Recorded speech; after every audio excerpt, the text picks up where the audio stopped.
ಮ್ಯಾಂಗೋಲಿ ಇಷ್ಟೊಂದು ರೆಸಿಪೀಸ್ ಮಾಡ್ಬೋದಾ? ಹೌದು, ಖಂಡಿತ ಮಾಡ್ಬೋದು. ನಿಮಗೂ ಏನಾದರೂ ರೆಸಿಪೀಸ್ ಬೇಕಂದರೆ ನನ್ನ ಕುಕ್ಕಿಂಗ್ ಚಾನಲ್ನ ಸಬ್ಸ್ಕ್ರೈಬ್ ಮಾಡಿ. ಜೊತೆಗೆ ಡಿಸ್ಕ್ರಿಪ್ಷನ್ ಲಿಂಕ್ನ ಮೆನ್ಷನ್ ಮಾಡಿರ್ತೀನಿ, ನೋಡೋದಂತೂ ಮರಿಬೇಡಿ. ಇನ್ನು ಇವತ್ತು ಜೂನ್ 5 ಗುರುವಾರ ಆಗಿತ್ತು. ನಾನು ಬೆಳಿಗ್ಗೆ ಎದ್ದು ಪೂಜೆ ಎಲ್ಲ ಮುಗಿಸಿ ಇವತ್ತು ದಶಹರ ಗಂಗಾ ವ್ರತ ಮಾಡಿದ್ದೆ. ಅದರಿಂದ ಗಂಗಾ ಪೂಜೆನ ಮಾಡಿದ್ದೆ ಮನೆಯಲ್ಲೇ ಸಿಂಪಲ್ಲಾಗಿ. ಇನ್ನು ಸಂಜೆ ಗಂಗಾರತಿ ಮಾಡೋಣ ಅಂತ ಹೇಳಿ ವಿಳ್ಯದೆಲೆ ಮೇಲೆ ಕರ್ಪೂರನ ಇಟ್ಕೊಂಡು ಪೂಜೆ ಮಾಡ್ತಾಯಿದ್ದೆ. ಪೂಜೆ ಮಾಡಬೇಕಾದ್ರೆ ಮಿಸ್ ಆಗಿ ಅದು ನೀರಿನೊಳಗಡೆ ಕರ್ಪೂರ ಜಾರಿತು.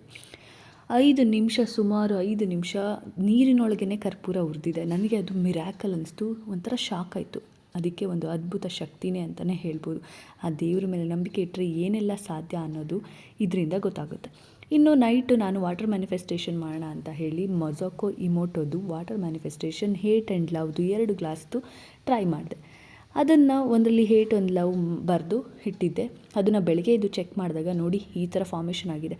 ಅದಕ್ಕೆ ಅನಿಸುತ್ತೆ ಅವರು ಅದನ್ನು ಚೆಕ್ ಮಾಡಿ ಬೆಳಿಗ್ಗೆ ಮೈಕ್ರೋಸ್ಕೋಪಲ್ಲಿ ನೋಡಿದಾಗ ತುಂಬ ಡಿಫ್ರೆಂಟಾಗಿ ಬಂದಿದ್ದು ಆ ಮಾಲಿಕ್ಯೂಲ್ಸ್. ಅದನ್ನು ಎಷ್ಟೊಂದು ಯೂಟ್ಯೂಬು, ಗೂಗಲಲ್ಲಿ ಎಲ್ಲ ಕಡೆ ನಾನು ವಾಟರ್ ಮ್ಯಾನಿಫೆಸ್ಟೇಷನ್ ಚೆಕ್ ಮಾಡಿದಾಗ ನೋಡಿದ್ದೆ, ಕೇಳಿದ್ದೆ. ಅದು ನನಗೆ ಕಾಣಿಸ್ತು ಕೂಡ.